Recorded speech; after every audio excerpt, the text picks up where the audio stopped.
Pertarungan antara Kanroji dan iblis kebencian pun dimulai. Di sini, si Kanroji dengan otot-ototnya yang kuat mampu menebas dan mengimbangi kecepatan dari serangan-serangan si iblis. Bahkan si naganya juga bisa dengan mudah ditebas oleh si Kanroji. Itu karena gerakan berpedang si Kanroji itu cepat dan kuat banget. Apalagi pedangnya mirip seperti pecutan.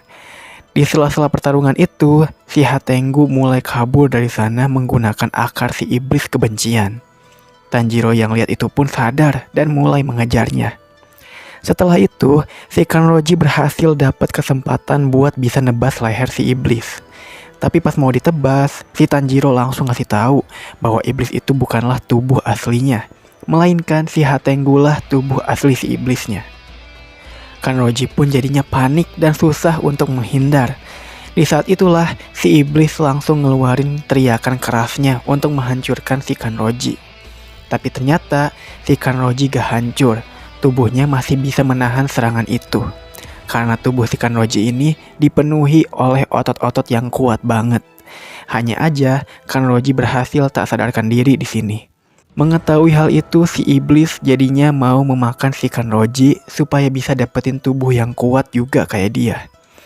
Jadinya, dia bakal ngebunuh Kanroji dulu. Pas mau dibunuh, tiba-tiba kita ada flashback tentang masa lalu si Kanroji. Dulu, saat Kanroji berusia 17 tahun, dia pernah PDKT sama seseorang dan akan menikah. Tapi setelah mempertimbangkan beberapa hal seperti keturunan, si cowok jadinya ingin membatalkan rencana pernikahannya dengan Kanroji. Itu karena si cowok nganggap Kanroji itu aneh sebagai wanita yang memiliki rambut dan otot yang menyeramkan. Jadi si cowok langsung ninggalin Kanroji. Bener-bener ya, dikasih yang cantik malah gak mau. Kalau saya sih pasti bakal terima Kanroji ya. Dulu juga, pas si Kanroji berusia 14 bulan, si mamahnya lagi ngandung adiknya Kanroji. Nah, di situ si Kanroji yang mau bantu mamahnya malah bisa mengangkat batu seberat 12 kg. Yang itu membuat si mamah kaget banget lihat Kanroji sekuat itu. Tapi mereka gak membencinya, justru mereka senang si Kanroji bisa kuat kayak gitu. Kanroji juga suka banget makan.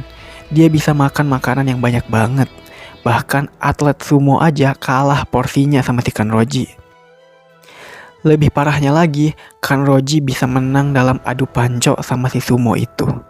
Dan orang tuanya pun bangga banget dengan Kanroji. Seiring berjalannya waktu, si Kanroji mulai dewasa dan memikirkan nasib ke depannya. Dia sadar bahwa dirinya nggak seperti gadis normal pada umumnya. Dia takut kalau nanti gak ada cowok yang mau menikahinya. Tapi orang tuanya gak masalahin hal itu. Kanroji bisa terus bersama orang tuanya kalau mau. Nah, semenjak rencana pernikahannya waktu itu dibatalkan, si Kanroji mulai merubah dirinya. Dia mulai mewarnai rambutnya, menahan nafsu makan besarnya, dan mulai ingin terlihat lemah sebagai cewek supaya bisa diterima dan dinikahi cowok. Orang tuanya pun khawatir banget dengan Kanroji yang maksain dirinya itu. Sampai pada akhirnya, Kanroji udah dapat cowok lagi dan mau menikah. Tapi pada saat itulah, dia mulai sadar apakah dirinya harus terus berpura-pura menjadi orang lain dan bukan menjadi dirinya sendiri. Apakah dia harus sembunyiin jati dirinya terus gitu kan? Dia benar-benar tertekan. Kenapa gak ada yang mau nerima si Kanroji apa adanya gitu kan? Setelah itu, Shin langsung kembali ke pertarungan.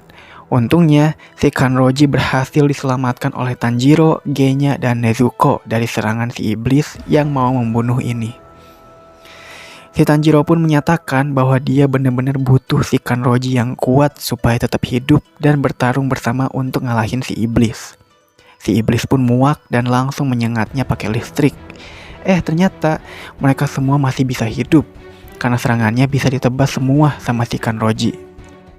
Kanroji pun mulai tersadar, ternyata dirinya sangat dibutuhkan oleh semua orang.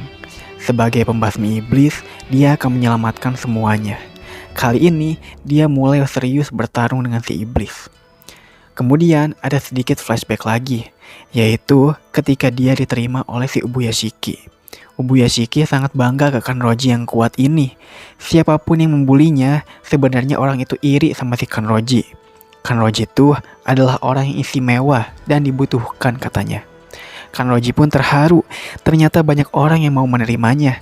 Apalagi para pasukan pembasmi iblis sangat menerima si Kanroji apa adanya.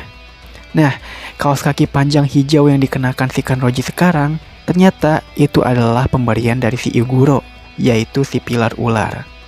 Kanroji pun senang banget, dia bakal ngejaga pemberian si Iguro ini.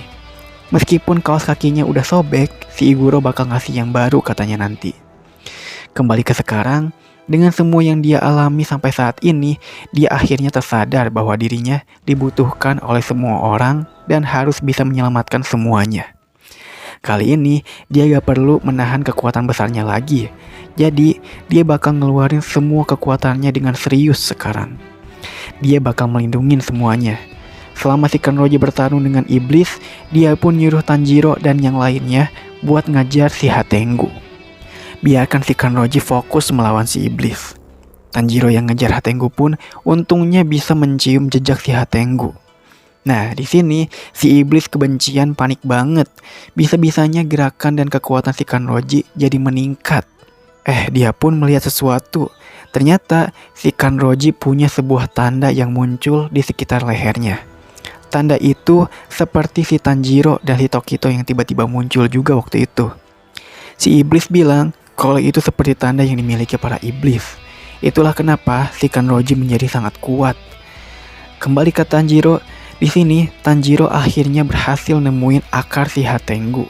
Dan Genya pun langsung menyerang akar itu.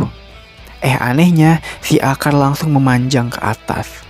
Karena gak bisa apa-apa, si Genya pun kesel dan memutuskan untuk menghancurkan akar itu pakai giginya. Karena si Genya ini bisa memakan bagian tubuh iblis dan menjadikan sebagai sumber kekuatan yang seperti iblis. Bahkan bisa meningkatkan regenerasinya layaknya seorang iblis. Dengan gigitannya si Genya itu, akhirnya akar itu berhasil terpotong dan terjatuh. Nezuko pun mulai membakar akar itu. Tanjiro juga langsung memotor si akar itu. Pas dibuka, lah kok gak ada hilang iblisnya. Ternyata si Hatengu udah kabur duluan. Untungnya si Tanjiro bisa dengan cepat menyadari keberadaan si Hatengu dan langsung mengejarnya. Karena muak dari tadi gak dapat mulus tuh si Hatengunya, Genya pun mulai mengangkat pohon dan melemparkan kepadanya. Tapi si Hatengu masih bisa kabur. Kali ini giliran si Nezuko yang bakal menyerangnya. Dengan dingin episodenya malah selesai.